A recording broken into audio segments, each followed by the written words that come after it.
Gözlerinizi kapatın ve sinemalarda görmeye alıştığınız o mermer ve altından yapılma ihtişamlı Roma'yı unutun.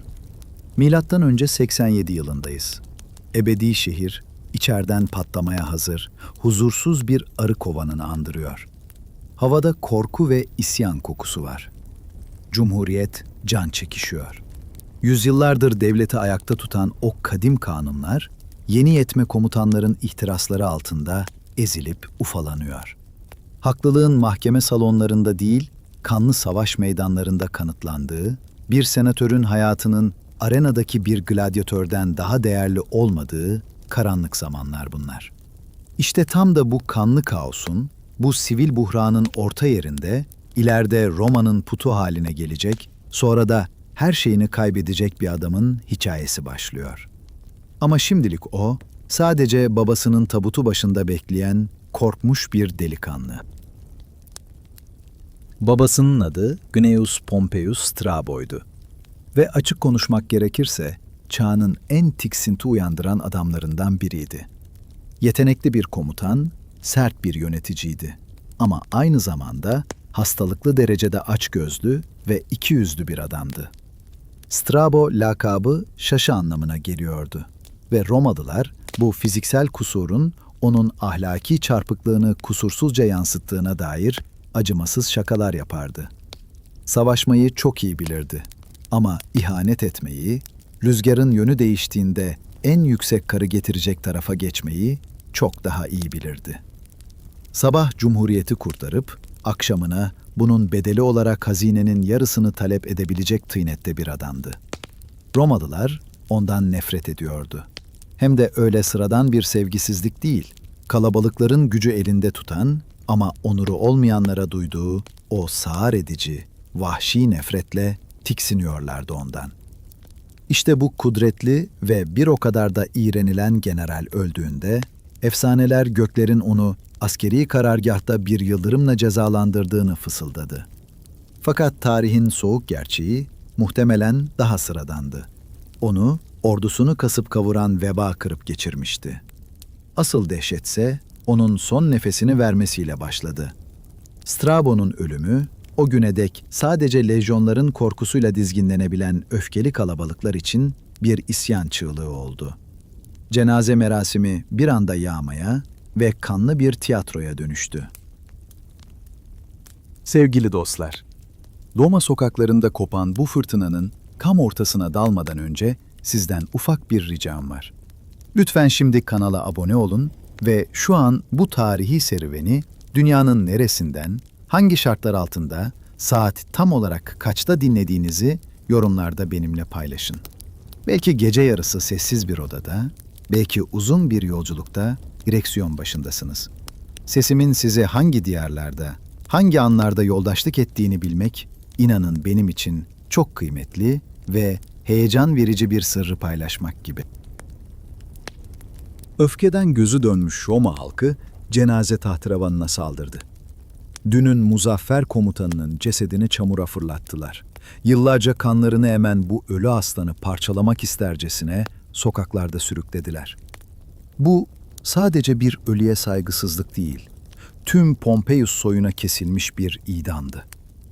Bu kabusun tam merkezinde ise onun 19 yaşındaki oğlu, genç Gnaeus Pompeius duruyordu. Babasının cesedine yapılan bu vahşeti izlerken, sıradaki kurbanın kendisi olduğunu çok iyi biliyordu. Strabo'nun ona bıraktığı miras, zehirli bir hançer gibiydi.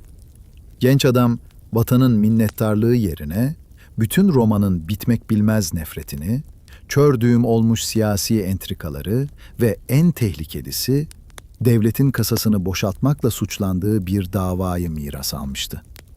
Yaşarken yaşlı generale dokunmaya cesaret edemeyen düşmanları, şimdi ağızlarından salyalar akarak oğlunun üzerine çullanıyordu. Onlar için bu genç, ailenin servetine çökmek için tek bir çizmeyle ezilebilecek zayıf bir avdı. Roma'da iktidarı ele geçiren düşman Marianus Hizbi, babasının Ausculum şehrini yağmalarken elde ettiği devasa ganimeti zimmetine geçirdiği iddiasıyla genç Pompeius'a dava açmıştı. Ortada dönen meblağlar akıl almaz boyutlardaydı ve hüküm çoktan verilmişti. O dönemin acımasız kanunlarına göre mal varlığına el konulması sadece cüzdanın boşalması değil, siyasi bir ölüm demekti.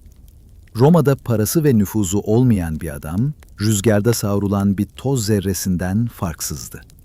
Genç Pompeius, elinden alınmak üzere olan evinde, şimdiden kendilerine yeni efendiler arayan hizmetkarların arasında yapayalnız kalmıştı. Geleceğin o büyük komutanının kariyeri, daha başlamadan bir mahkeme tellalının tokmağı altında ezilip gidecek gibi görünüyordu. Fakat köşeye sıkışan bu 19 yaşındaki genç, hayatında ilk kez dişlerini tam da bu kırılma anında gösterdi. Şehirden kaçmadı, merhamet dilenmedi. Bunun yerine ileride onun imzası haline gelecek o buz gibi hesapçılıkla harekete geçti. Pompeius, kutlar sofrasında hayatta kalabilmek için kendisinin de yırtıcı bir canavara dönüşmesi gerektiğini anlamıştı. Savunmasını ilmek ilmek ördü. Babasının hesap defterlerindeki hataları bulup, paranın lejyonların masrafları için harcandığını kanıtladı. Ama asıl silahı, babasında zerre kadar bulunmayan o büyüleyici kişiliğiydi. Ön duruşmalarda öylesine asil, öylesine kendinden emin bir duruş sergiledi ki, yaşlı ve alaycı bir kurt olan hakimin bile kalbini kazanmayı başardı. İşler öyle bir noktaya geldi ki, bu yaşlı yargıç, gizlice kızının Antistia'nın elini bu genç sanığa teklif etti. Bu evlilik, onun ilk siyasi ittifakı oldu. Pompeius, davayı kazandı. Babasından kalan serveti ve çok daha önemlisi, İtalya'nın doğusundaki Picenum bölgesinde yer alan devasa arazileri elinde tutmayı başardı. Burası, babasının eski askerlerinin toprak sahibi olduğu, ailesinin yegane güvenlik kalesiydi.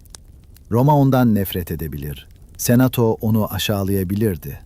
Ama Picenum topraklarında Pompeius soyadı hala sarsılmaz bir kanun demekti. Genç adam en büyük dersi o gün aldı. Can çekişen bir cumhuriyette kanunları arkasında ordusu olanlar yazardı. Mahkeme salonundaki bu zaferin sadece geçici bir nefes alma molası olduğunun farkındaydı. İtalya'nın üzerine kapkara bir fırtına yaklaşıyordu. Sürgündeki diktatör Lucius Cornelius Sulla, doğudan beraberinde savaş ve intikam ateşiyle dönüyordu. Bütün ülke, kopacak o kanlı kıyameti beklerken nefesini tutmuştu. İhtiraslı her Romalı artık bir taraf seçmek zorundaydı. Ya Pompeius'tan ölümüne nefret eden Roma'daki meşru hükümetin yanında duracaklar ya da şehri kan gölüne çevirmeye gelen isyancı Sulla'ya oynayacaklardı. Tarafsız kalmak, kendi ölüm fermanını imzalamaktı. İşte o an genç Pompeius, tarihi sonsuza dek değiştirecek o kararı verdi. Konsüllerden çağrı beklemeyecek, senatörlerin kapısında makam dilenmeyecekti. Roma tarihinde sıradan hiçbir vatandaşın cüret edemeyeceği bir şey yapacaktı. Madem devlet ona bir ordu vermiyordu, o da kendi ordusunu yaratacaktı. İmkansızı başarmak, kendi şahsi ordusunu toplayıp konsüller ve diktatörlerle aynı masaya eşit şartlarda oturmak için ata topraklarına, Picenum'a doğru yola çıktı. Milattan önce 83 yılı gelip çattığında İtalya'daki o kırılgan barış cam kırıkları gibi etrafa saçıldı. Sürgündeki komutan Sulla, İtalyan çizmesinin topuğundaki Brundisium limanına ayak bastı. Doğudan eli boş dönmemişti. Arkasında savaşın cehenneminden geçmiş, sadece ve sadece ona sadık 5 koca lejyon duruyordu ve gözlerinde sönmek bilmeyen bir intikam hırsı yanıyordu. Roma Cumhuriyeti tam ortadan ikiye yarılmıştı. Hükümet, Sulla'yı devlet düşmanı ilan etti. Ama herkes biliyordu ki yaşlı aslan hakkı olanı zorla geri almaya gelmişti. 23 yaşındaki Gnaeus Pompeius için seçilecek taraf belliydi. Ancak sadakatini kanıtlama biçimi onu gören herkesin kanını donduracaktı. O sırada Picenum'daki aile mülkündeydi. Roma'nın tüm geleneklerine ve yasalarına göre hiçbir resmi görevi olmayan sıradan bir vatandaştan ibaretti. Bırakın savaşa girmeyi, şehir muhafızlarından oluşan küçük bir birliğe bile emir verme yetkisi yoktu. Onun yaşındaki normal bir gençten beklenen, ya konsülden gelecek emri boynu bükük bir şekilde beklemek ya da Sulla'nın karargahına tek başına kaçıp ona yaverlik teklif etmekti. Fakat Pompeius'un zihni çok daha büyük bir vizyonla çalışıyordu. Sulla'ya avuç açarak gitmeyecekti. Onun karşısına görmezden gelinemeyecek bir güç olarak, bir eşit olarak çıkacaktı. Devlete ihanet sınırlarında gezinen korkunç bir cüretle asker toplamaya başladı. Babasının lejyonlarında savaşmış eski kurtların yaşadığı kasabaları, köyleri tek tek dolaştı. Yüzbaşılara, komutanlara seslendi. Onlara eski zaferleri ve Pompeius ailesinin cömertliğini hatırlattı. Kendi şahsi hazinelerinin kapılarını sonuna kadar açtı. Askerlerin maaşlarını kendi cebinden ödedi. Onlara silahlar, zırhlar ve erzak satın aldı. Bu, Roma tarihinde eşi benzeri görülmemiş bir olaydı. Sıradan bir vatandaş, devletin tam kalbinde kendi şahsi servetiyle koca bir ordu kuruyordu ve insanlar akın akın onun peşinden gidiyordu. Genç liderin karizması, sarsılmaz özgüveni ve çınlayan altın sikkeler işe yaramıştı. Göz açıp kapayıncaya kadar Pompeius'un sancakları altında tam 3 lejyon toplandı. Bu destek birlikleri ve kervanlar hariç yaklaşık 15.000 ağır zırhlı piyade demekti. Ne var ki bir orduyu toplamak işin sadece yarısıydı. Asıl mesele bu devasa gücü düşman topraklarından geçirip Sulla'ya sağ salim ulaştırabilmekti.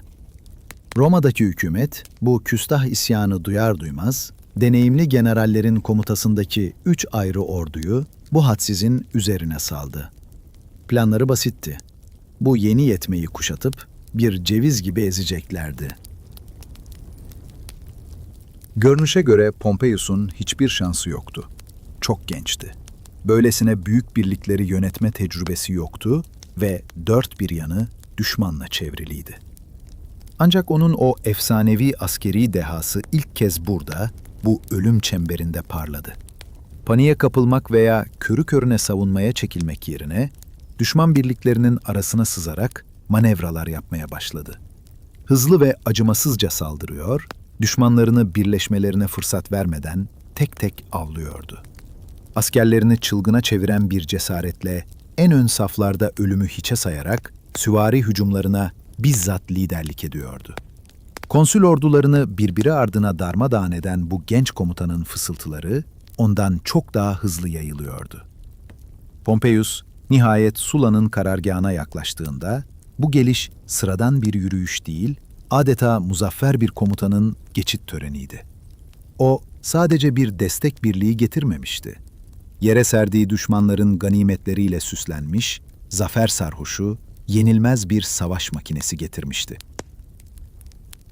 Hayatı boyunca ihanetin ve beceriksizliğin her türlüsünü görmüş, o yaşlı, alaycı diktatör Sulla, sığınacak delik arayan hırpani bir gönüllüler birliği görmeyi bekliyordu.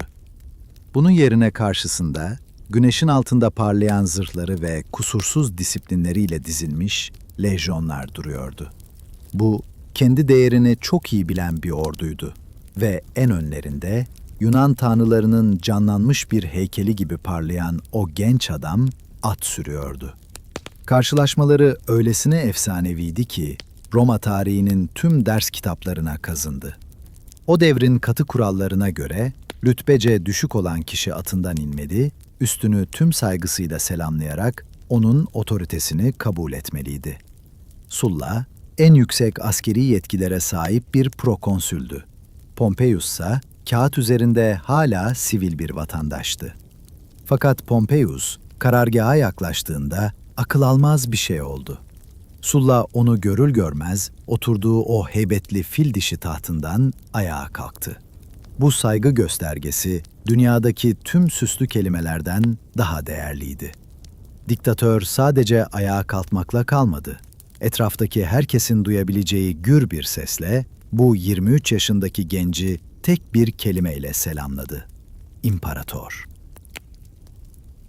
O çağlarda bu kelime henüz bir monark, bir kral anlamına gelmiyordu. Bu ancak en büyük savaşların ardından verilen muzaffer komutanlara has onursal bir ünvandı. Sulla, bu toy delikanlıya imparator diyerek aslında onun varlığını ve gücünü meşrulaştırmıştı. Komuta etme hakkının senato fermanlarıyla değil, bilek gücü ve kılıçla kazanıldığını kabul etmişti. Bu, Pompeius için zaferin zirvesiydi. Ama aynı zamanda kibrini zehirli bir sarmaşık gibi besleyen o tehlikeli andı. Sulla, onda kendi kanlı savaşı için kusursuz bir silah görmüştü. Genç, acımasız, sadık ve ölümcül derecede yetenekli. Diktatör onu hemen yanına aldı. Onurlara boğdu ve hatta Pompeius'u zamanında kendisini ipten alan adamın kızı olan ilk karısı Antistia'dan boşanmaya zorlayıp kendi üvey kızıyla evlendirdi. Pompeius bir an bile tereddüt etmedi. Güç uğruna her bedeli ödemeye hazırdı. Artık Sulla'nın gözbebeği, onun altından çocuğu, onun cezalandırıcı kılıcı olmuştu. Ancak her madalyonun karanlık bir yüzü vardır. Ve çok geçmeden Roma, eline sınırsız şiddet yetkisi verilen bu altın çocuğun neler yapabileceğini en acı şekilde öğrenecekti. Milattan önce 81. yıla gelindiğinde Sulla çoktan Roma'nın kanla yıkanmış sokaklarında Sulla, diktatörlük tahtına kas katı kurulmuş, surların içindeki düşmanlarını soğukkanlı bir zanaatkar gibi tek tek ortadan kaldırıyordu. Fakat devasa cumhuriyetin uzak eyaletlerinde isyanın kıvılcımları hala için için yanıyor, yeni bir yangının habercisi olarak rüzgarı bekliyordu. Sulla'nın bu ateşi söndürmek için sıradan bir generale değil, merhamet denen duygudan tamamen arınmış bir cellada ihtiyacı vardı. İhtiyar diktatörün kanlı bakışları bir kez daha o altın çocuğun, Pompeius'un üzerine çevrildi. Ona verilen görev, Roma'nın tahıl ambarları olan Sicilya ve Afrika'yı oraya sığınmış muhalif kalıntılarından temizlemekti. İşte tam bu sefer sırasında o büyüleyici kurtarıcı maskesi düştü ve güce giden yolda her türlü ahlaki sınırı çiğneyebilecek bir adamın gerçek yüzü ortaya çıktı. İnsanlar artık ondan bahsederken, ispiyoncuların duymasından korkarak fısıltıyla yeni ve korkunç bir lakap kullanıyorlardı. O artık genç bir kasaptı. Pompeius'un ilk kurbanı Sicilya oldu. Orada diplomasinin inceliklerine ya da uzun süren kuşatmalara vakit harcamadı. Damarlarında dolaşan buz gibi bir verimlilikle hareket etti. Yöntemi son derece basitti. Direnişin önderlerini toptan yok etmek ve ibretlik infazlar düzenlemek. Bu acımasızlığın en çarpıcı kurbanı Gnaeus Papirius Carbo oldu. Carbo sıradan bir isyancı değildi. Roma'da 3 kez konsüllük yapmış, geçmişte genç Pompeius'u babasının mallarına el konulmasından kurtarmış bir adamdı. Pompeius'un bugün hayatta ve siyasette olmasının tek sebebi aslında bu adamın ona uzattığı yardım eliydi. Fakat askerler, elleri kolları bağlanmış yaşlı konsülü, genç komutanın ayaklarının dibine fırlattığında, Pompeius'un gözlerinde minnettarlığın zerresi bile yoktu. Aksine eski veli nimetini bizzat sorgulayarak aşağılayıcı bir mahkeme kurdu ve ardından hiç gözünü kırpmadan kafasının kesilip Sulla'ya bir ganimet olarak gönderilmesini emretti.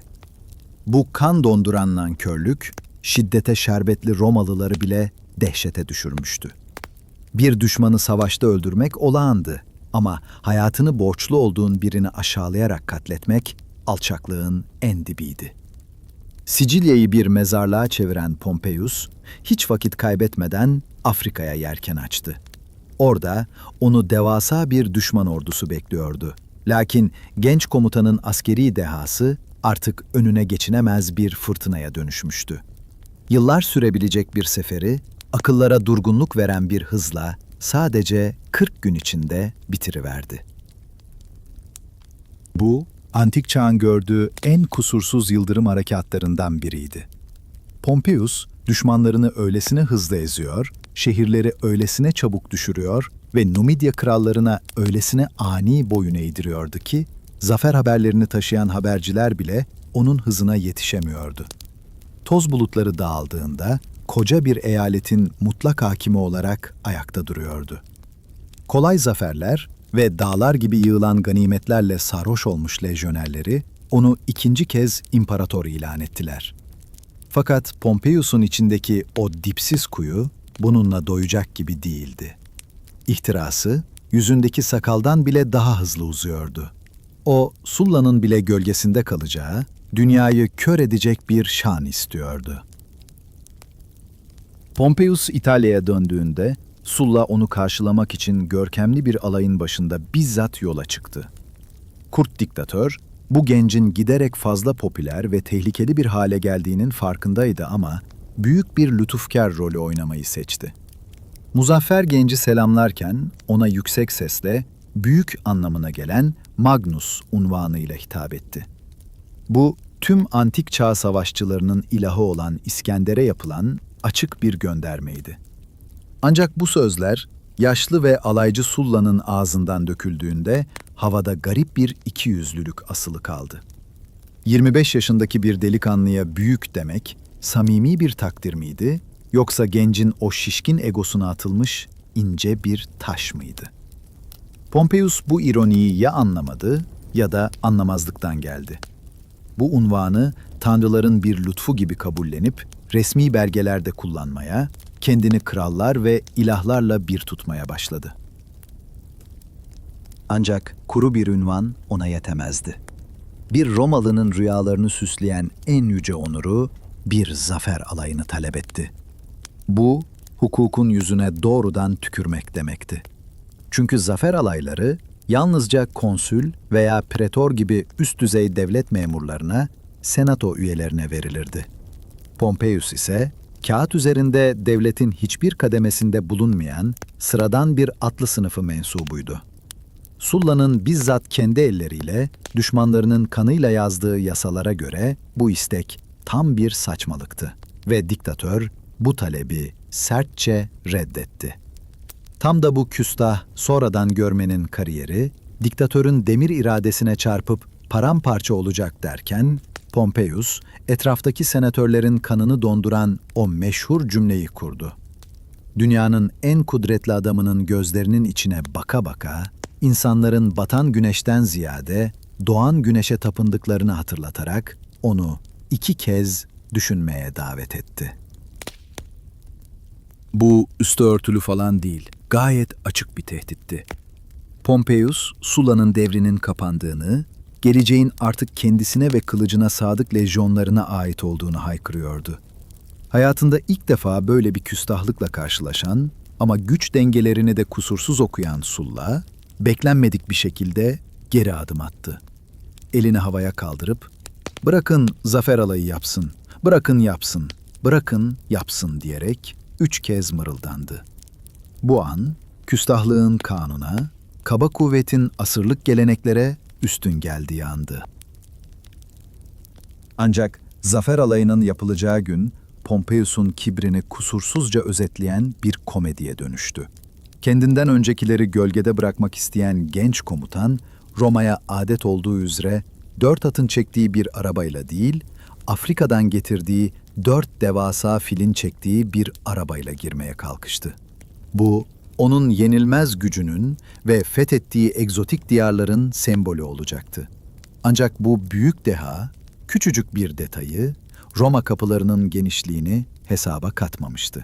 O devasa hayvanlar, kemerli kapıya sıkışıp kalınca, bütün ihtişam yerini bir kaosa bıraktı.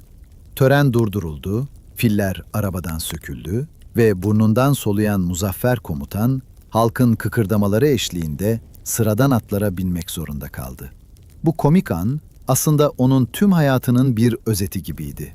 Pompeius, ömrü boyunca o devasa hırslarını Cumhuriyet'in dar yasalarına sığdırmaya çalışacak, bu uğurda hem yolları tıkayacak hem de başa geçmek için yanıp tutuştuğu devleti içten içe çökertecekti. Bu utanç verici an bile onun yükselişini durduramadı. Zira ufukta gerilla savaşının kitabını yazmış bir düşmanla yüzleşeceği yepyeni bir savaşın kara bulutları toplanıyordu. Milattan önce 70'li yıllara gelindiğinde Pompeius'un şöhreti güneşi bile kıskandıracak kadar parlaktı. Fakat bu göz kamaştıran ihtişamın ardında rahatsız edici bir gerçek yatıyordu. Onun dehası çoğu zaman başkalarının omuzlarında yükseliyordu. Afrikalı isyancılara karşı kazandığı o gösterişli zaferden sonra Roma, bu altın çocuğunu İspanya'daki gerçek ve yıpratıcı bir savaşın cehennemine fırlattı. Orada, güneşin kavurduğu çorak dağların arasında, Sulla muhaliflerinin son büyük generali olan Quintus Sertorius pusuda bekliyordu. Sertorius, Pompeius'un tam zıttıydı. Yerel kabilelerin bir tanrı gibi taptığı, tek gözlü, vücudu savaş yaralarıyla kaplı bu kurt komutan, Romalı lejyonları ani baskınlarla çileden çıkaran ölümcül bir gerilla savaşı yürütüyordu. Pompeius için bu sefer buz gibi bir duş etkisi yarattı. O güne dek morali çökmüş düşmanları hızla ezmeye alışkın olan genç komutan, burada kendisini defalarca aptal durumuna düşüren gerçek bir taktik dehasıyla çarpışıyordu. Savaş yıllarca sürdü. Büyük adamın devasa hırslarının çamura ve kana saplandığı bataklık gibi bir çıkmaza dönüştü. Pompeius yenilgiler tattı, şehirler kaybetti ve çaresizlik içinde senatoya mektuplar yazarak eğer para göndermezlerse ordusuyla birlikte İtalya'ya dönmekle tehdit etti. Nihayetinde Sertorius bir savaş meydanında değil, bir akşam yemeğinde kendi subaylarının ihanetiyle sırtından bıçaklanarak öldürüldü. Pompeius, her zamanki gibi tam zamanında doğru yerde belirerek başsız kalmış isyanın son kalıntılarını ezdi ve zaferi kendi hanesine yazdırdı. Ancak başkasının şanını çalma sanatındaki asıl ustalık eserini kısa bir süre sonra vatanına döndüğünde tüm dünyaya sergileyecekti. Pompeius, İspanya'nın Sarp dağlarında debelenirken, İtalya toprakları Hannibal'den bu yana görmediği bir dehşetin pençesinde kıvranıyordu. Spartaküs'ün önderliğindeki köle isyanı, sıradan bir ayaklanma olmaktan çıkıp topyekün bir savaşa dönüşmüştü. Gladyatörler konsül ordularını peş peşe ezip geçerken, Roma korkudan adeta nefes alamaz hale gelmişti. Çaresizlik içindeki senato, ordunun komutasını Roma'nın en zengin adamı olan, altına duyduğu açlık kadar askeri şöhrete de susamış Marcus Licinius Crassus'a teslim etti. Crassus, bu göreve kanlı bir kararlılıkla yaklaştı. Askeri disiplini sağlamak için ordunun tozlu raflarından en eski ve en korkunç cezayı, desimasyonu çekip çıkardı. Korkaklık gösteren birliklerdeki her 10 askerden birini acımasızca idam ettirdi. Kendi yoldaşlarının kanı, lejyonerlerin aklını başına getirdi ve Roma, savaş makinesi yeniden işlemeye başladı. Crassus, Spartaküs'ün ordusunu İtalya'nın güneyinde köşeye sıkıştırdı. Denizden denize uzanan devasa bir duvar ördü ve o nihai kan banyosunda isyancıların ana gücünü yok etti. Spartaküs, çarpışmanın en şiddetli anında can verdi. Cesedi o et yığınının içinde asla bulunamadı. Geriye kalan 6.000 esir köle ise Capua'dan Roma'ya kadar uzanan Appia yolu boyunca çarmıha gerildi.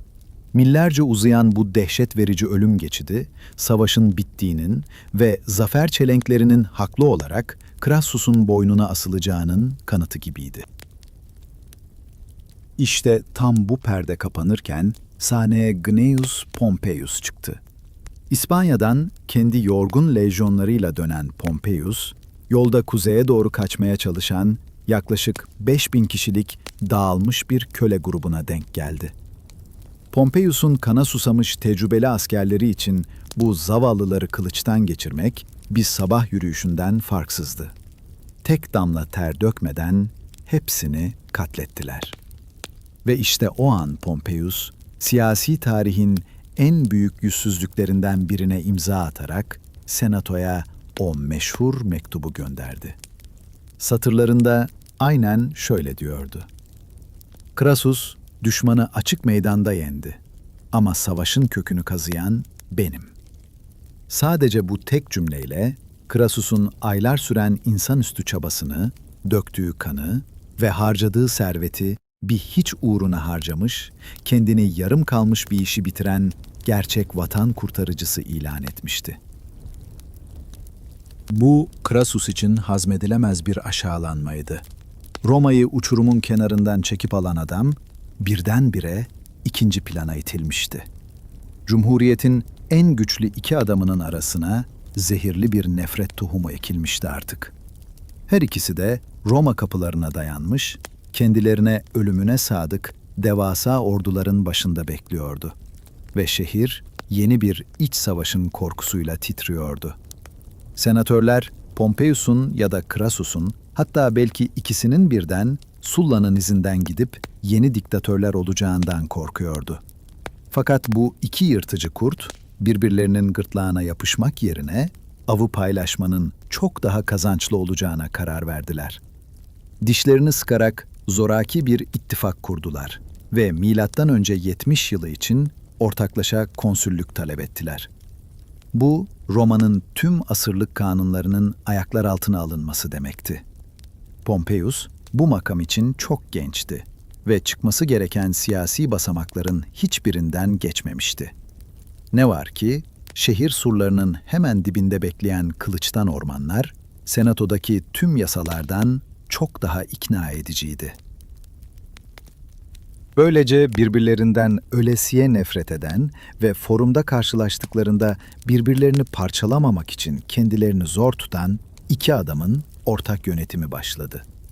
Sulla'nın koyduğu yasaları birer birer yıktılar. Halk tribünlerine güçlerini iade ettiler ve senatoyu kendi düşmanlarından temizlediler.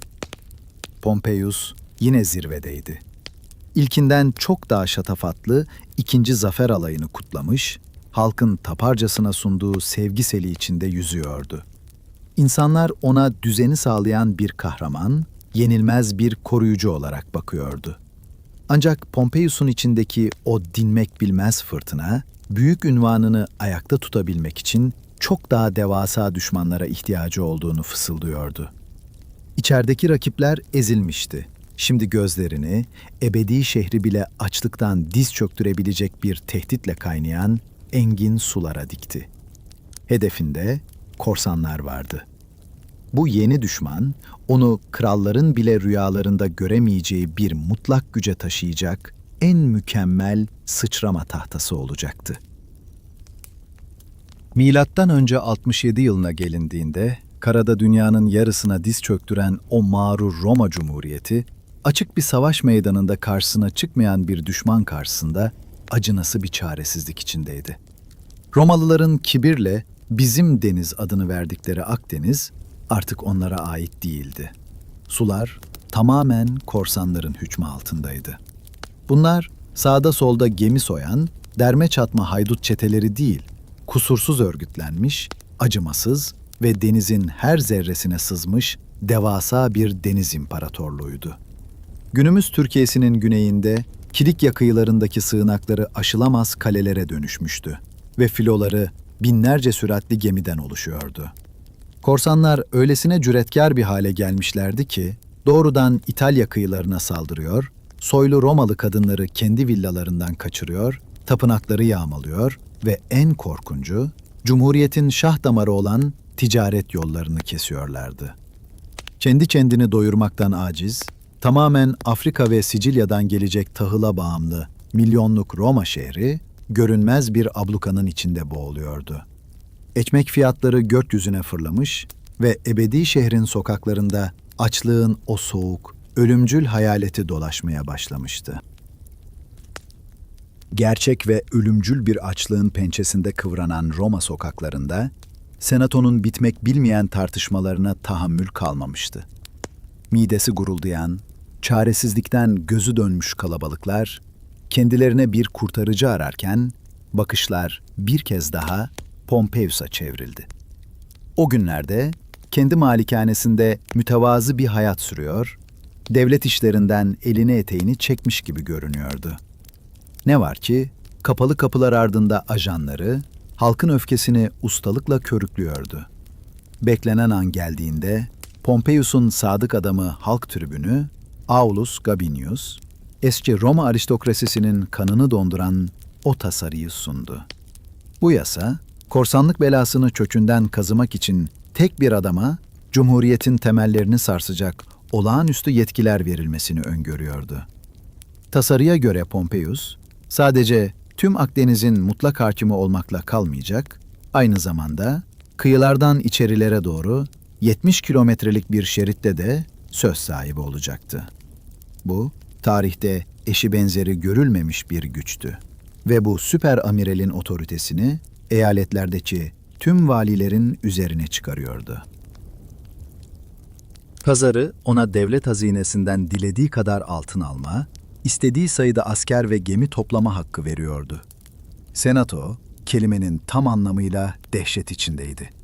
Soylular için bu yasa açıkça bir monarşinin ilanı demekti. Çünkü böylesi bir gücü elinde tutan adam artık eşitler arasında birinci değil, Roma'nın tek efendisi olacaktı. Sadece Julius Caesar bu yasayı destekledi. Zira o, kendi gelecekteki emelleri için tehlikeli bir emsal yaratmanın peşindeydi.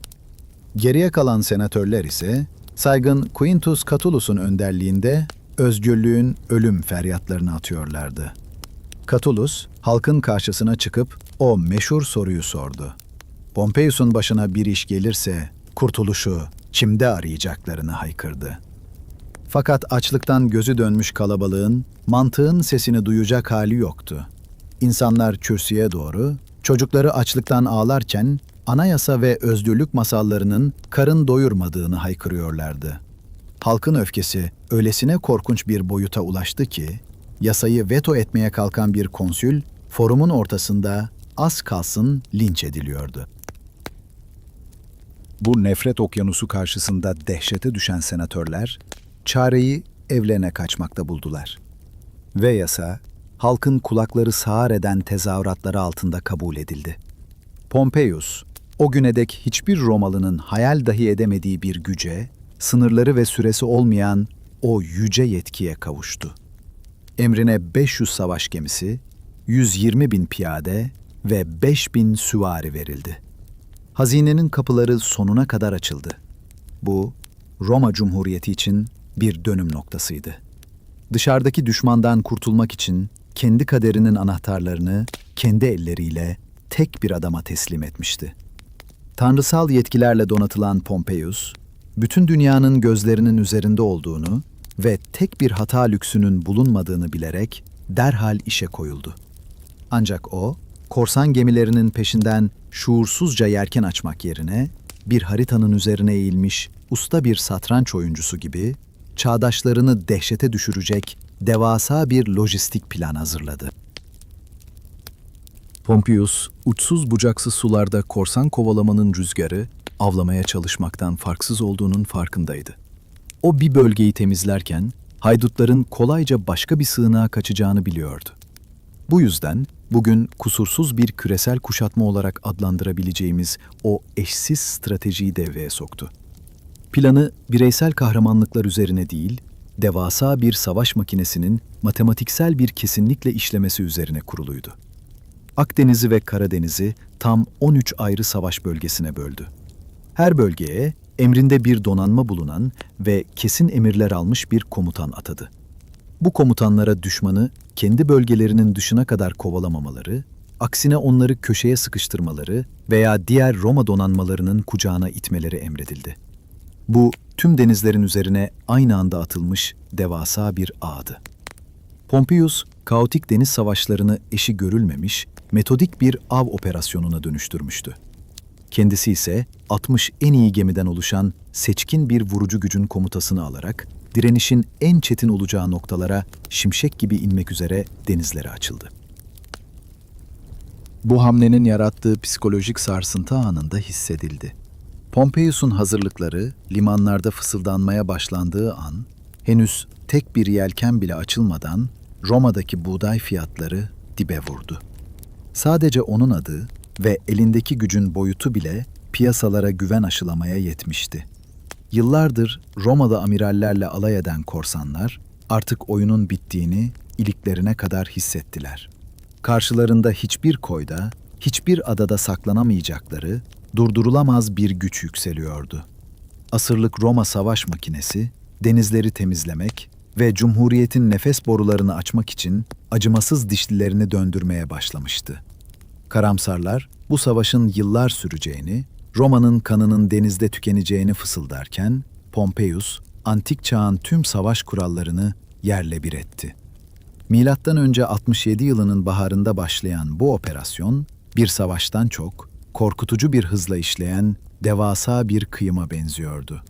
Batı Akdeniz'e aynı anda İspanya, Galya, Afrika ve İtalya limanlarından giren Roma donanmaları, sadece 40 gün gibi akıl almaz bir sürede batı sularını tamamen temizledi. Batıdaki işini bitiren Pompeius, tek bir gün bile kaybetmeden canavarın inine doğuya doğru yelken açtı. Alışkın oldukları dünyanın başlarına yıkıldığını gören korsanların ana güçleri, günümüz Türkiye'sinin güneyindeki o sarp ve aşılmaz Kilikya kıyılarına çekilmişti. Labirente andıran koyları ve sarp kayalıklarıyla bu bölge, doğanın onlara bahşettiği kusursuz bir kalkan gibiydi. Korsan dünyasının tüm azılı liderleri, Romalı süper amirale karşı son bir ölüm kalım savaşı vermek için devasa bir donanmayla denize açıldılar.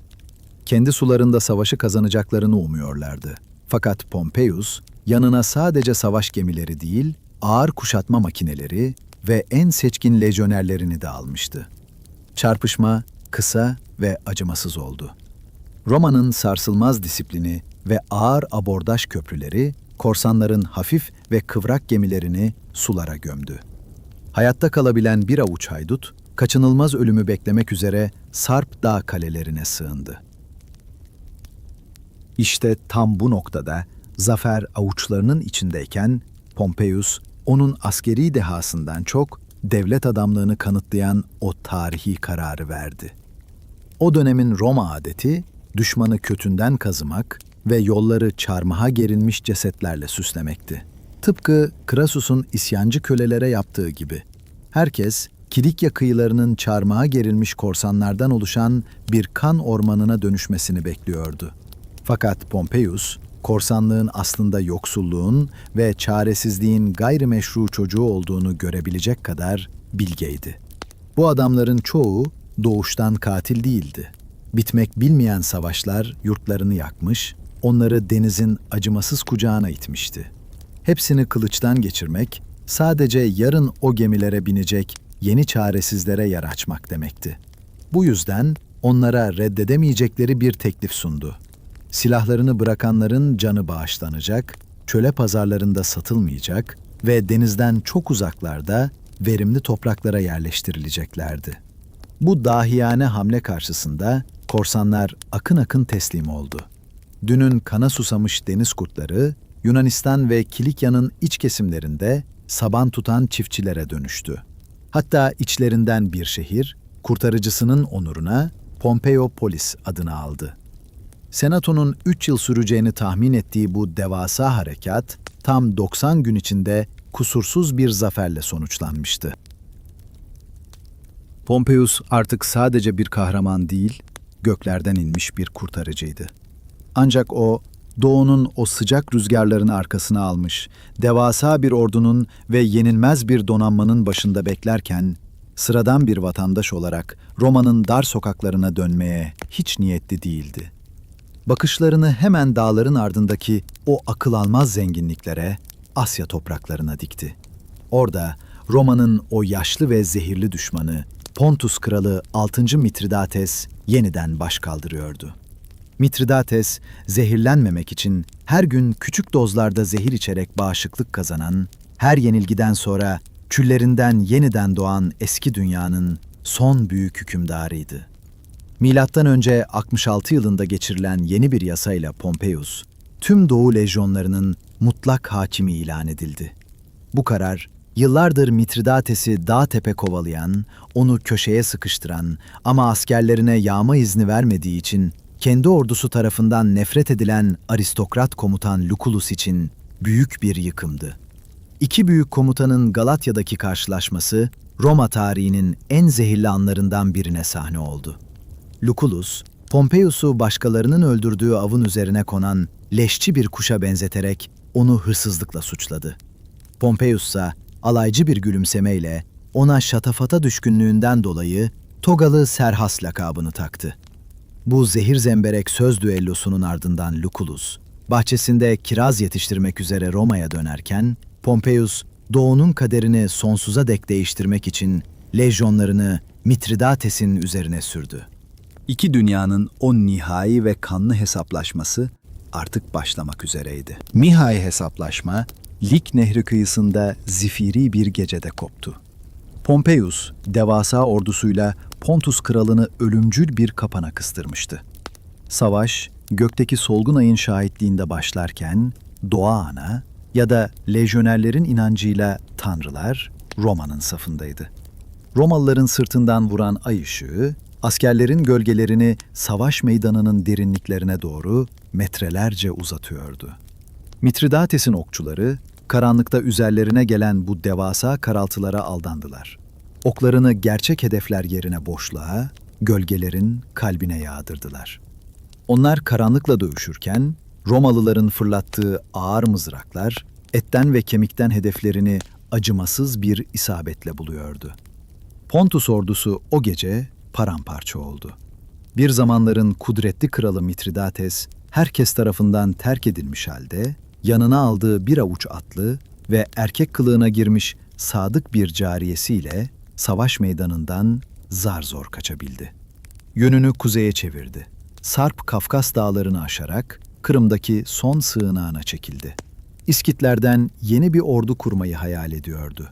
Ancak Pompeius, ihtiyar bir aslanın peşinden vahşi dağlara ve uçsuz bucaksız steplere dalmayacak kadar bilge bir stratejistti. Kafesteki bir aslanın artık Roma'ya zarar veremeyeceğini çok iyi biliyordu.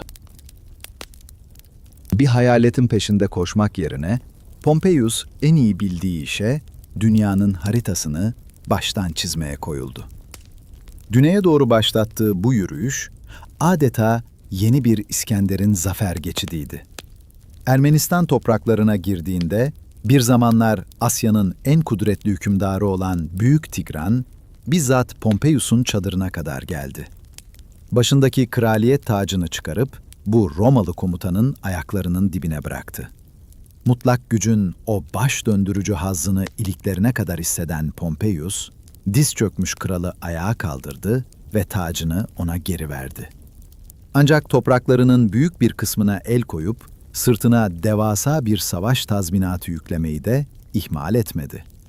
Bu, kralların kralına yaraşır bir hamleydi. Gücü dilediği gibi bahşediyor, dilediği gibi söküp alıyordu. Ardından Roma kartalları gözünü Suriye'ye dikti. İskender'in mirasçıları olan o görkemli Seleukos İmparatorluğu, artık birbiriyle didişen küçük tiranların elinde can çekişen bir harabeye dönmüştü. Pompeius, onların taht kavgalarını dinlemeye bile tenezzül etmedi. Tek bir parşömen darbesiyle koskoca bir imparatorluğu tarihten sildi ve Suriye'yi Roma'nın bir eyaleti ilan etti. Attığı her adımda devasa bir vizyonla hareket ediyor. İstenmeyen yöneticileri deviriyor, yerlerine yenilerini atıyor ve sıfırdan şehirler kuruyordu. Temelini attığı 39 yeni şehrin çoğuna, çevrinin bir nişanesi olarak Pompeiopolis adını verdi. Doğuda, Roma sınırlarını çöl göçebelerinden ve partlardan koruyacak dahiyane bir tampon devletler sistemi inşa etti.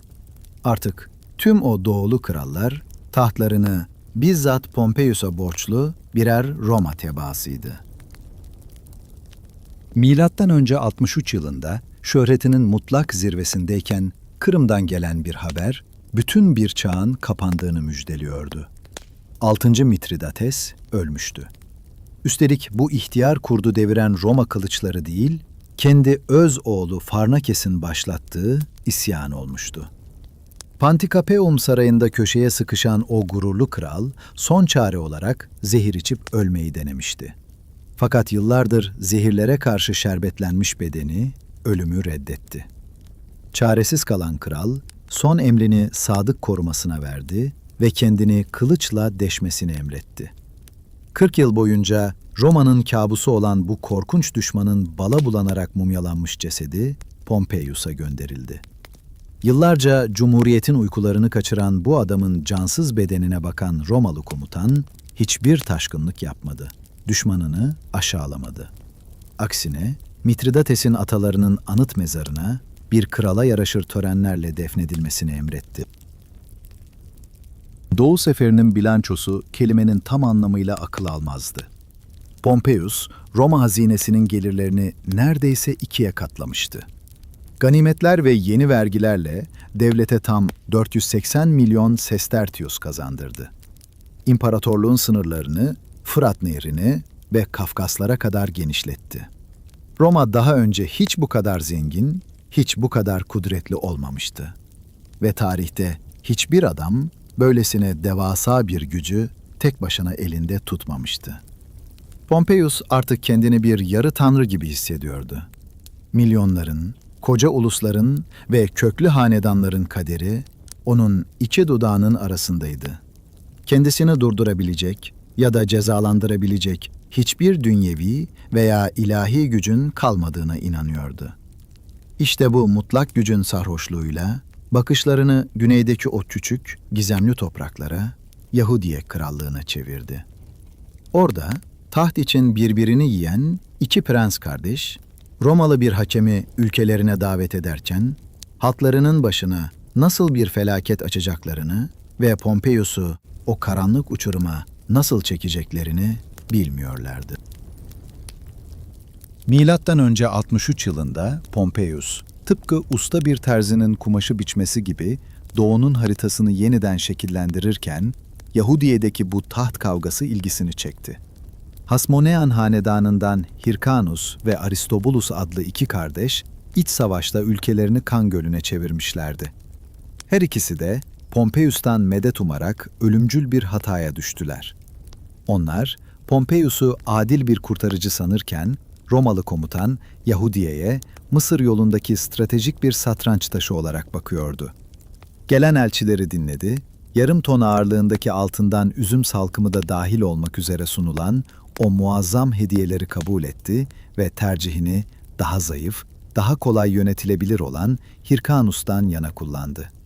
Kaybettiğini anlayan Aristobulus ise Kudüs'ün aşılmaz surlarının arkasına saklanarak direniş bayrağını çekti. Böylece Roma lejyonları Yahudilerin o kutsal şehrinin kapılarına dayandı. Kudüs kuşatması tam 3 ay sürdü ve Pompeius'un ordusu için en çetin sınavlardan birine dönüştü. Tepelerin üzerine kurulmuş bu şehir, kralları için değil, doğrudan tanrıları için savaşan, ölümü hiçe sayan inançlı muhafızlarla dolu aşılmaz bir kaleydi. Ancak bu sarsılmaz savunmanın ölümcül bir zayıf noktası vardı. Şabat inancı. Yahudi şeriatı bu kutsal günde çalışmayı ve saldırmayı kesinlikle yasaklıyor, yalnızca doğrudan bir hayati tehlike anında savunmaya izin veriyordu. Bu dini hassasiyeti çabucak fark eden kurnaz Pompeius, mühendislerine Şabat günlerinde surlara saldırmamalarını, bunun yerine rahatça devasa kuşatma rampaları inşa edip koçbaşlarını surların dibine kadar sürmelerini emretti. Kudüs'ün savunucuları, Romalıların kendi felaketlerini ilmek ilmek dokumasını surlardan çaresizce izliyor, inançlarının zincirleriyle bağlandıkları için tek bir ok bile fırlatamıyorlardı. Ve nihayet o büyük saldırı günü geldiğinde Roma'nın devasa savaş makineleri Tapınak Dağı'nın surlarında koca bir gedik açtı. Lejyonerler çelikten bir nehir gibi şehre aktılar. Başlayan katliamın boyutu korkunçtu. Düşman avluyu doldurduğunda dahi tapınakta kurban kesen rahipler ayinlerini yarıda bırakmadılar. Mihrabın hemen dibinde kılıçtan geçirildiler. Kanları adak hayvanlarının kanlarına karıştı. O gün 12.000'den fazla Yahudi kılıçtan geçirildi.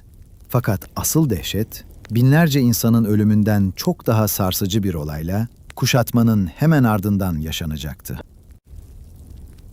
Şehrin mutlak hakimi olan Pompeius, zaferin verdiği o kaba özgüvenle bu tuhaf dinin en gizemli noktasını, Kudüs Tapınağı'nın kutsalların kutsalı adı verilen o erişilmez odasını görmek istedi.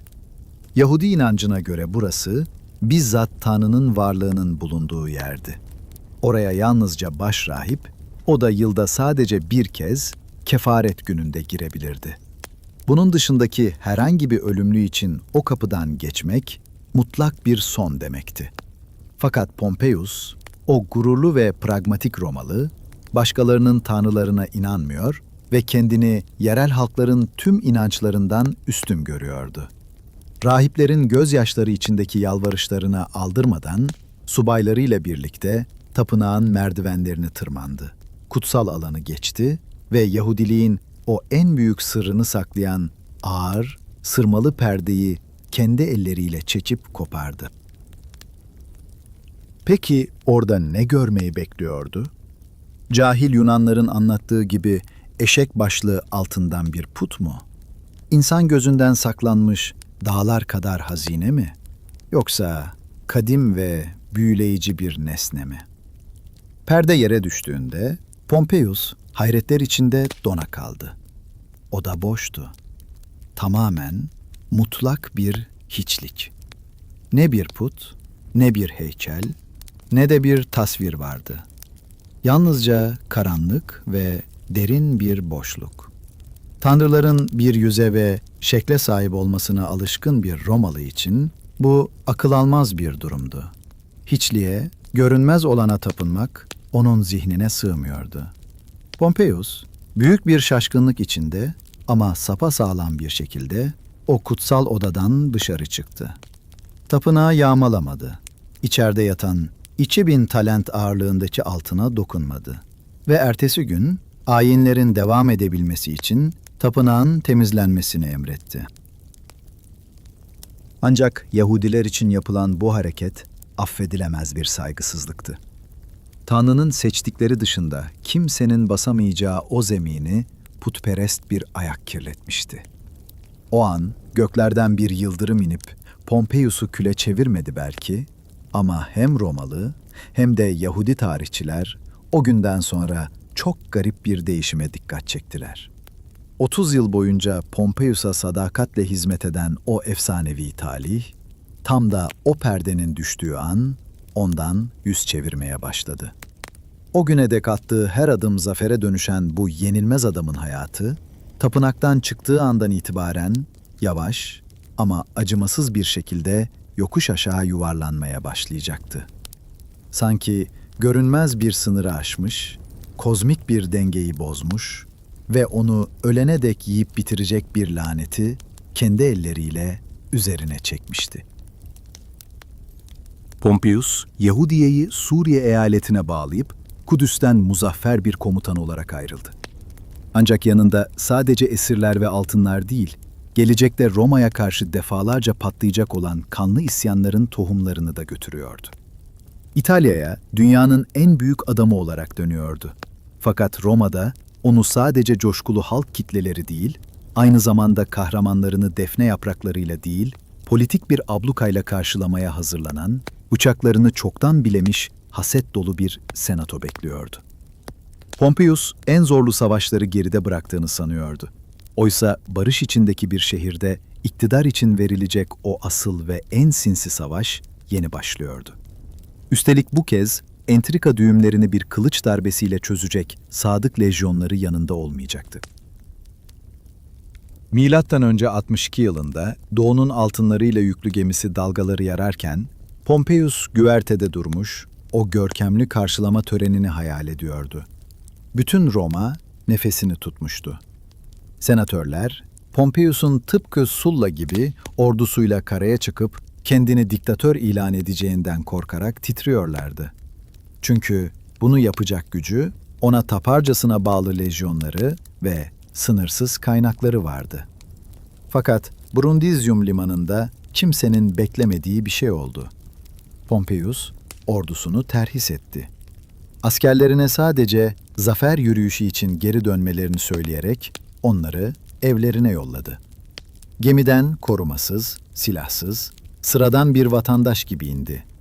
Kan dökücü bir tiran değil, Cumhuriyet'in sadık bir evladı olduğunu kanıtlamak istiyordu. Bu onurlu hamlesiyle düşmanlarını silahsız bırakacağını ve büyüklüğünü göstereceğini düşünmüştü. Fakat ölümcül bir hata yaptı. Politikacıların minnet duygusunu fazlasıyla abartmıştı. Rahat bir nefes alan Roma eliti o saniyede dişlerini gösterdi. Senato, genç Kato gibi inatçı ve kibri aklını aşmış adamların önderliğinde bu dahi komutana haddini bildirmeye karar verdi. Pompeius'un yalnızca 2 basit isteği vardı. Doğuda yaptığı düzenlemelerin onaylanması ve gazilerine toprak verilmesi. Bunlar sıradan bir fatihin en doğal haklarıydı. Ancak Pompeius'un halk arasındaki şöhretinden korkan ve onu kıskanan Senato, çarklarına çomak sokmaya başladı. Görüşmeleri sonsuza dek uzattılar. Kanun tasarılarına sudan sebeplerle itiraz ettiler. Ardı arkası kesilmeyen ertelemelerle onu küçük düşürdüler. Krallara boyun eğdiren, ulusları dize getiren o büyük fatih, togalar içindeki bir avuç aristokratın entrikaları ve bürokrasinin paslı dişlileri arasında çaresiz kalmıştı.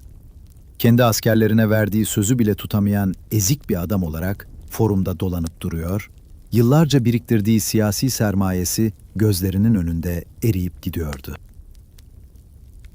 İşte tam o çaresizlik ve yaralanmış gurur anında Pompeius'un yanına Julius Caesar yaklaştı.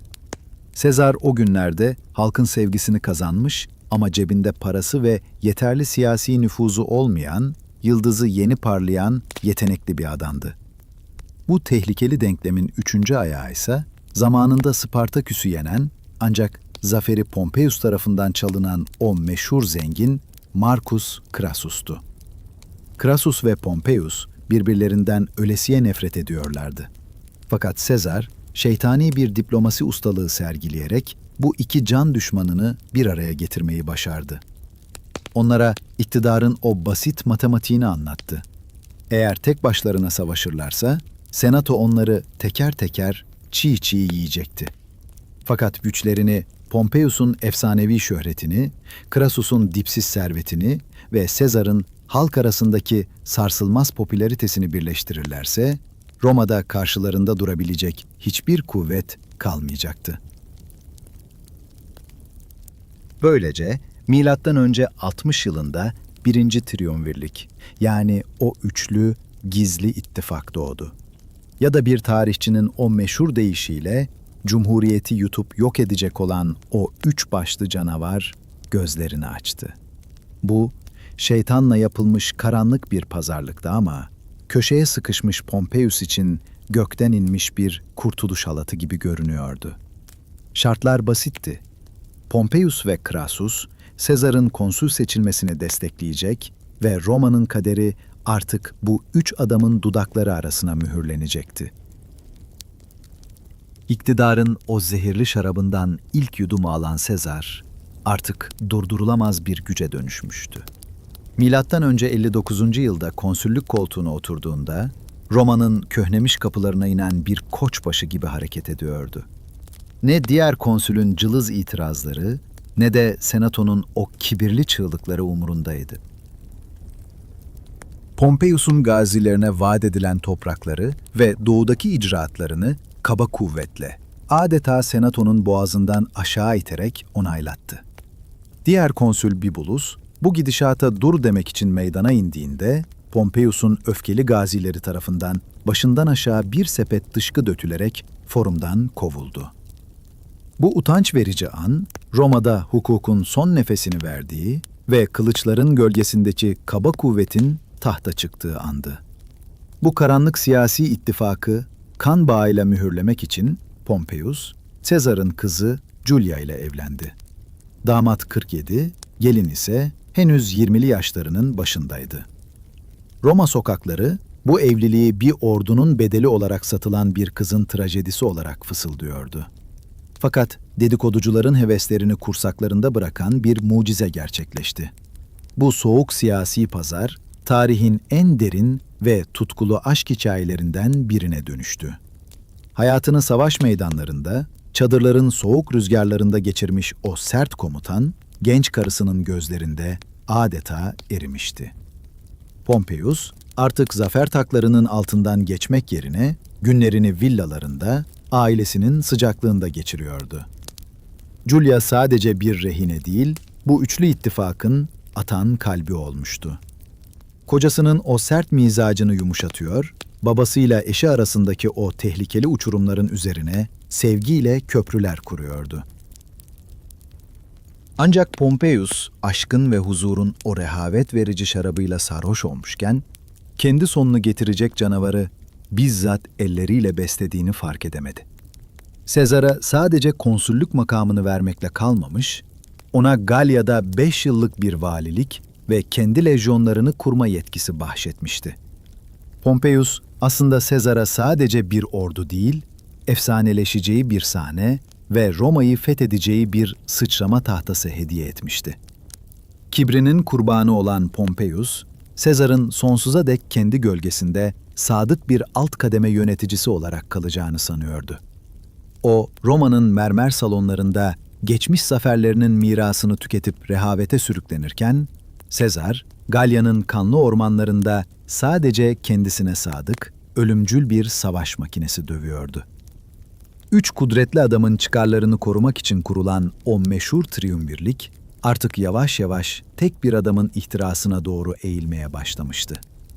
Pompeius'un siyasi körlüğü ve kendi sarsılmaz otoritesine duyduğu o kof inanç, ona hayatının en acımasız oyununu oynuyordu. Kendi elleriyle bir kaplan yavrusu büyütmüş ve onu sonsuza dek tasmalı tutabileceğine inanmıştı. Fakat kaplan, yaşlanan terbiyecisinin fark edemeyeceği kadar hızlı büyüyordu. Ve o tasma gerildiğinde her şey için çok geç olacaktı. Milattan önce 50'li yılların ortalarına gelindiğinde Roma, her köşesinden ateşli fitillerin yaklaştığı bir barut fıçısına dönmüştü. Triumvirliğin o pamuk ipliğine bağlı dengesi artık çatırdıyordu. Felaketin ilk habercisi, Pompeius'la Sezar arasındaki o yegane insani bağ, sevgi köprüsünü yıkan şahsi bir trajedi oldu. 54. yılda Roma'nın sevgilisi Julia, doğum sırasında hayata gözlerini yumdu. Dünyaya getirdiği erkek çocuğu da sadece birkaç gün nefes alabildi. Bu kayıp, Pompeius için bir yıkımdı. O sadece ruhunu aydınlatan, onu bir insan gibi hissettiren biricik aşkını değil, ihtiraslı kayınpederiyle arasındaki o canlı bağı da toprağa vermişti. Acısı öylesine derindi ki, sevgili eşini gözlerden uzak, Alba'daki kendi arazisine defnetmek istedi. Ancak Julia'ya tapan Roma halkı, cenazeyi zorla alarak ona sadece en büyük kahramanlara layık görülen bir tören düzenledi ve onu Mars alanına defnetti. Pompeius, karısının mezarı başında gözyaşı dökerken, kader iktidarın sac ayağını tamamen parçalayacak olan o ikinci darbeyi hazırlıyordu. Ortaklarının askeri şöhretini yıllardır zehirli bir kıskançlıkla izleyen Marcus Crassus, Büyük İskender'in izinden gidip Part İmparatorluğunu dize getirme hayaliyle doğuya yelken açmıştı. Ancak Mezopotamya'nın kavurucu çölleri, onun kibrinin ve hırslarının mezarı oldu. 53. yılda Karhay Ovası'nda Partların o efsanevi atlı okçuları, Roma'nın hantal lejyonlarını adeta bir ölüm yağmurunda boğdu. Crassus, tarihin gördüğü en aşağılayıcı sonlardan birini yaşadı.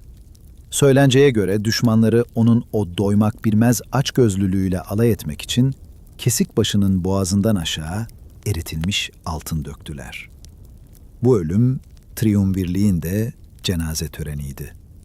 Üç başlı canavarın bir başı kopmuştu.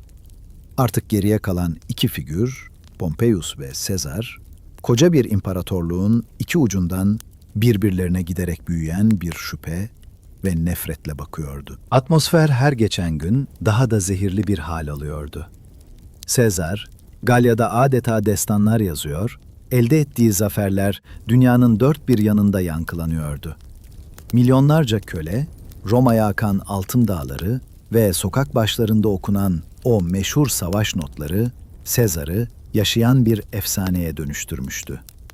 Roma'da oturan Pompeius ise, kendi parlak yıldızının yavaş yavaş söndüğünü dehşet içinde izliyordu. Onun o büyük ünvanı, Galyalı Fatih'in taze ve kanlı defne yaprakları karşısında solup gidiyordu. Eski bir Roma illeti olan kıskançlık, Pompeius'un ruhunu içten içe kemirmeye başlamıştı.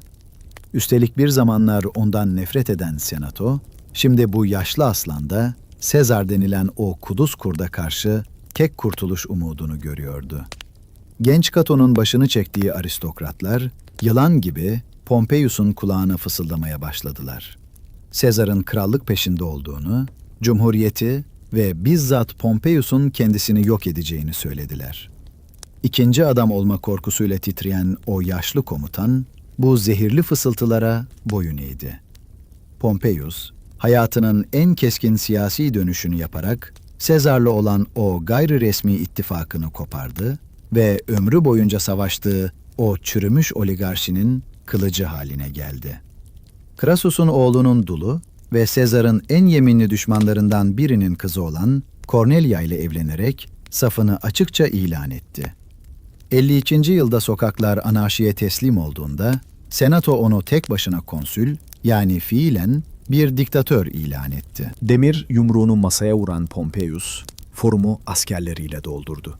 Mahkemeler kılıçların gölgesinde kuruldu. Kontrolü yeniden eline aldığını hisseden Pompeius, doğrudan Sezar'ı hedef alan yasalar çıkardı. Ondan lejyonlarını dağıtmasını ve yargılanmak üzere sıradan bir vatandaş olarak Roma'ya dönmesini talep etti. Sezar, ordusuz dönmenin kendi idam fermanı olduğunu çok iyi biliyordu. Uzlaşmak, anlaşmak istedi ama kibrinden gözü dönmüş Pompeius tüm kapıları yüzüne kapattı. Benim daha çok lejyonum, Senato'nun sonsuz gücü ve sarsılmaz bir otoritem var diye düşünüyordu. İtalya toprağına ayağımı şöyle bir vursam, yerin altından ordular fışkırır. Kendi yarattığı yalana öylesine inanmıştı ki, Sezar'ın bir iç savaş başlatmaya asla cesaret edemeyeceğini, etse bile onu bir böcek gibi ezeceğini sanıyordu. Bu, Yunan tragedyalarında anlatılan ve sonu mutlak bir yıkımla biten o kibrin, koca bir imparatorluğa bulaşmış haliydi. 49. yılın Ocak ayında Senato, Pompeius'un baskısıyla Sezar'ı silah bırakmadığı takdirde devlet düşmanı ilan etti. Zarlar atılmıştı ama zarı atan Sezar değil, bir kurdu köşeye sıkıştıran Pompeius ve Senato'ydu. 10 Ocak günü Sezar, yanındaki tek bir lejyonla İtalya'nın sınırını çizen o küçük Rubikon Nehri'nin kıyısına geldi. Ve tarihin akışını değiştiren o meşhur sözünü fısıldadı. Ok yaydan çıktı.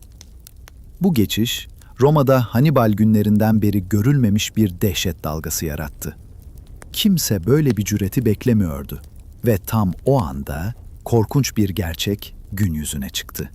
Pompeius sadece blöf yapıyordu. İtalya'da hazır bir ordusu yoktu. Güvendiği lejyonlar ya sadece kağıt üzerinde duruyor ya da uzak eyaletlerde bekliyordu. Ayağını yere vurduğunda yerin altından askerler fışkırmamış, sadece dizginlenemez bir kaos ortaya çıkmıştı. Çaresizlik içindeki Pompeius, birçoklarının korkaklık olarak adlandıracağı ama askeri açıdan tek mantıklı hamle olan o kararı verdi ve şehri tahliye etti. Roma'yı savaşmadan Sezar'a terk ediyordu. Tüm senatörlere ve devlet adamlarına kendisini izlemelerini emrederek Yunanistan'a geçmek üzere Brundizyum'a doğru yola çıktı. Planı, isminin hala korku saldığı doğu topraklarında devasa bir ordu toplamak, donanmasıyla İtalya'yı ablukaya almak ve tıpkı Sulla gibi şehre muzaffer bir fatih olarak dönmekti. Akılcı bir stratejiydi belki ama bu kaçışın yarattığı manevi çöküşün telafisi yoktu. Büyük Pompeius kendi evinden kaçmış, imparatorluğun kalbini can düşmanına altın tepside sunmuştu. Uğruna yeminler ettiği cumhuriyet, Sezar'ın atlarının kaldırdığı toz bulutları arasında sahipsiz kalmıştı. Takvimler 48. yılın Ağustos ayını gösterdiğinde nefesler tutulmuş ve dünyanın gözü Yunanistan'daki Parsalus Ovası'na çevrilmişti. Kavurucu güneşin altında antik dünyanın gördüğü en kusursuz iki savaş makinesi, çağın en büyük iki komutanının ardında saf tutmuştu. Bir tarafta Galya ormanlarında çelik gibi yoğrulmuş ama aç, yorgun ve ikmal yolları kesilmiş askerleriyle Sezar duruyordu. Karşısında ise arkasına doğunun o devasa kudretini almış, Büyük Pompeius vardı. Pompeius'un ordusu 45.000 piyade ve 7.000 süvariden oluşurken, Sezar'ın yalnızca 22.000 piyadesi ve zar zor toparlanmış 1000 süvarisi vardı. Rakamların zalim matematiğine göre Pompeius'un, özellikle de o güvendiği devasa süvari birliğinin zaferi kaçınılmazdı. Ancak Pompeius'un karargahı bir askeri nizamdan çok kibirli bir sirke andırıyordu. Onunla birlikte Yunanistan'a kaçan 200'ü aşkın senatör, Roma aristokrasisinin o zehirli çiçeğini savaş meydanına taşımıştı. Bu adamlar komutanlarına destek olmak yerine onun hayatını zindana çeviriyorlardı. Zaferi şimdiden kazanmış gibi davranıyor, savaş taktiklerini değil, Sezar'ın kesik başı düştükten sonra kimin hangi makama geçeceğini tartışıyorlardı. Sezar'ın adamlarının mallarını şimdiden aralarında paylaşıyor, hatta kimin başrahip olacağı üzerine kumar oynuyorlardı. Kendi aralarında Pompeius'a Agamemnon veya kralların kralı diyerek alay ediyor, onun gücün tadını çıkarmak için savaşı kasten uzattığını söylüyorlardı. Oysa kurt bir stratejist olan Pompeius, gerçeği herkesten iyi biliyordu. Meydan savaşına hiç gerek yoktu. Sezar'ın askerleri açlıktan, ağaç köklerinden yapılmış ekmekleri kemiriyordu. Zaman, Pompeius'un en büyük müttefikiydi. Sadece yollarını kesip küçük vurkaçlarla düşmanı açlığa terk etse, Sezar'ın efsanevi ordusu kendi kendine çürüyüp dağılacaktı. Açlık, kılıçtan daha keskindir, diyordu yaşlı kurt. Fakat kan kokusu almış senatörler ona korkak diyerek hakaret ediyor, kararsızlıkla suçluyor ve o, yaralı kibrine durmadan iğneler batırıyorlardı. Ve sonunda o sarsılmaz irade kırıldı. Togalar içindeki o kibirli cahillerin baskısına boyun eğen Pompeius, hayatının en ölümcül hatasını yaptı ve kendi seçtiği değil, ona dayatılan şartlarda savaşmayı kabul etti. 9 Ağustos sabahı, ordular sessiz bir ölüm kalım yeminiyle birbirlerinin karşısına dizildi. Pompeius'un planı son derece basit ve ilk bakışta kusursuzdu. O devasa süvari üstünlüğünü kullanarak Sezar'ın sağ kanadından sarkacak, cılız atlıları ezip geçecek ve piyadelerin arkasına dolanarak korkunç bir katliam yaratacaktı. Bu, savaş sanatının o klasik, çekiç ve örs taktiğiydi. Pompeius, zaferinden öylesine emindi ki, safların bozulmaması ve askerlerin enerjisini koruması için piyadelerine oldukları yerde durup düşmanın saldırısını beklemelerini emretti. Fakat karşısındaki adam sıradan bir komutan değildi. Sezar, rakibinin zihnini bir kitap gibi okumuştu. Asıl ölümcül darbenin süvarilerden geleceğini biliyordu ve askeri taktik kitaplarında yazmayan şeytani bir sürpriz hazırlamıştı. 3. hattından 6 kohortu, yani gözünü kan bürümüş 2000 kadar tecrübeli gaziyi gizlice ayırıp kendi süvarilerinin arkasına sakladı. Onlara fırlatma mızrakları olan pilumları fırlatmamalarını, aksine birer mızrak gibi sıkıca kavrayıp doğrudan atların ve binicilerin yüzlerine saplamalarını emretti. Sezar'ın emri netti. Yüzlerine vurun. Çünkü o, insan psikolojisinin karanlık dehlizlerini çok iyi biliyordu. Pompeius'un süvarilerini oluşturan o şımarık, genç aristokratlar, onurlarından çok yakışıklı yüzlerine ve pürüzsüz ciltlerine değer veriyorlardı.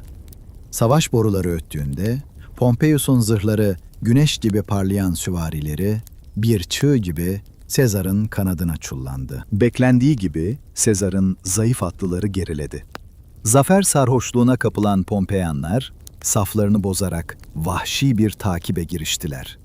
Ancak tam o anda, çekilen atlıların arkasından adeta yer yarılmışçasına bir piyade duvarı yükseldi. Gizlenmiş gazilerin hücumu dehşet vericiydi. Yüzleri öfkeden kasılmış tecrübeli askerler, mızraklarını doğrudan o genç aristokratların gözlerine, ağızlarına ve atlarının yüzlerine saplıyorlardı. Böyle vahşi bir direniş beklemeyen ve yara bere içinde çirkinleşmekten ölümüne korkan o kibirli gençler bir anda dehşete kapıldılar. Savaşmak yerine atlarının yönünü çevirip çığlıklar içinde kaçmaya başladılar ve bunu yaparken kendi piyadelerini ezip geçtiler. Pompeius'un o yenilmez çekici bir anda tuzla buz olmuştu.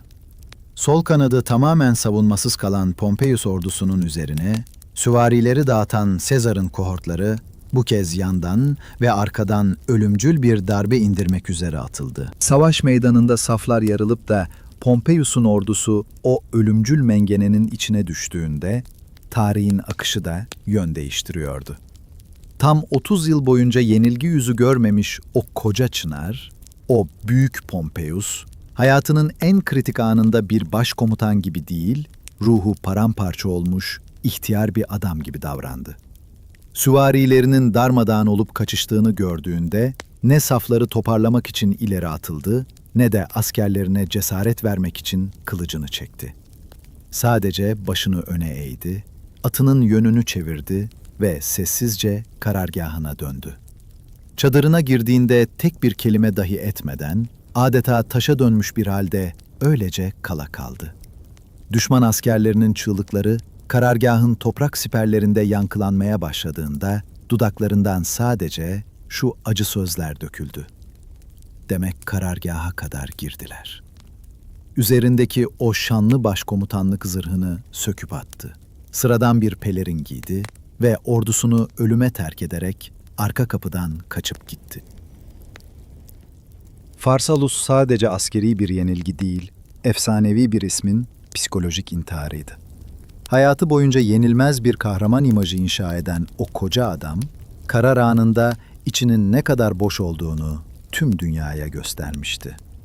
Savaş meydanında 15.000 ölü ve 24.000 esir bırakan Pompeius'un çadırlarına giren Sezar'ın askerleri, zafer kutlaması için hazırlanmış şarap kadehlerini, Mersin ağacından örülmüş taçları ve ziyafet sofralarını buldular. Sezar, Roma vatandaşlarının cesetleriyle kaplı o kanlı ovada yürürken acı bir tebessümle mırıldandı. Bunu kendileri istediler. Yenilmez Pompeius ise artık bir kaçağa dönüşmüştü. Sığınacak bir liman bulma umuduyla doğuya, Mısır'a doğru yelken açarken aslında kendi ölümüne doğru yol aldığından habersizdi. Takvimler M.Ö. 48. yılın Eylül ayını gösteriyordu. Daha dün dünyanın yarısına hükmeden o kudretli adam, şimdi Akdeniz'in hırçın dalgalarında sallanan küçük bir geminin içinde meçhule doğru sürükleniyordu. Şanı, ordusu ve gücü elinden alınmış Gnaeus Pompeius'un son umudu Mısır'dı. Tahtta babasının tacını ve hayatını Pompeius'a borçlu olduğu genç firavun Ptolemaios oturuyordu. Pompeius, eski dostluğun ve misafirperverlik kanunlarının kendisini koruyacağına safça inanmıştı. Yanında sadık eşi Cornelia ve küçük oğluyla birlikte Nil'in bereketli topraklarında nefes almayı, ordusunu yeniden toplayıp savaşı sürdürmeyi hayal ediyordu. Fakat İskenderiye'nin gölgeli koridorlarında kaderini tanrılar ya da krallar değil, korkak saray dal kavukları yazıyordu. Hadım Potinus, Hatip Theodotus ve komutan Akillas'tan oluşan o karanlık üçlü, Pompeius'un yaklaştığını haber aldıklarında telaşla bir araya geldiler. İki ucu keskin bir kılıcın üzerindeydiler. Pompeius'u kabul etmek, hemen arkasından gelen yenilmez Sezar'a savaş açmak demekti. Onu reddetmekse, yarın öbür gün yeniden güçlenebilecek bir Pompeius'u ebedi düşman etmekti. İşte o an, Hatip Theodotus'un ağzından Pompeius'un ölüm fermanı olan o meşhur söz döküldü. Ölüler ısırmaz. Bu büyük Romalıyı öldürüp, kesik başıyla Sezar'ın lütfunu satın almaya karar verdiler. Bu, gücün her türlüsünden korkan, ruhu küçük ve alçak adamların verebileceği türden bir karardı. 28 Eylül günü Pompeius'un gemisi Pelusium kıyılarına demir attı. Kıyıdan onu karşılamak için yola çıkan şey, altın işlemeli bir kraliyet kadırgası değil, köhne bir balıkçı teknesiydi. Bu, onur kırıcı ve şüphe uyandırıcı bir manzaraydı. Teknenin içindeki yüzler arasında Pompeius, eski bir tanıdığı, korsanlara karşı omuz omuza çarpıştığı Romalı yüzbaşı Septimius'u fark edince bir an için rahat bir nefes aldı. Endişeden titreyen eşi Cornelia'ya dönüp, muhtemelen sular sığ olduğu için büyük gemilerle gelemediler, diyerek onu teselli etmeye çalıştı. Cornelia yaklaşan felaketi seziyor, gitmemesi için yalvarıyordu. Fakat kibrinin ve onurunun esiri olan Pompeius, korktuğunu belli edemezdi. Karısına ve oğluna son kez sarıldı, Sofokles'in o meşhur dizelerini fısıldadı. Kim ki bir tiranın kapısına gider, özgür gitse bile artık onun kölesidir. Ardından ağır adımlarla o köhne tekneye indi. Kıyıya doğru ilerleyen teknede ölümcül, boğucu bir sessizlik hakimdi.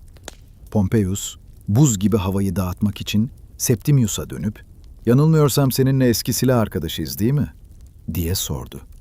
Fakat yüzbaşı gözlerini kaçırarak, tek kelime etmeden sadece başını salladı. Atmosfer giderek ağırlaşıyordu. Pompeius, sessizliği bastırmak için genç krala Yunanca yapacağı konuşmanın parşömenini çıkardı ve okumaya daldı.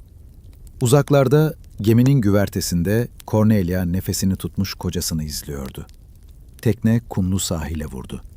Pompeius, azatlı kölesi Philippus'un elinden destek alarak ayağa kalktığı o saniye, Septimius'un kılıcı kınından fırladı. Sırtına yediği o profesyonel ve alçakça darbeyle sarsılan büyük Pompeius, acı içinde bağırmadı.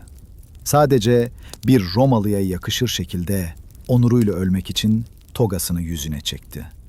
Ardından Achillas ve diğer suikastçiler çakallar gibi üzerine çullandılar.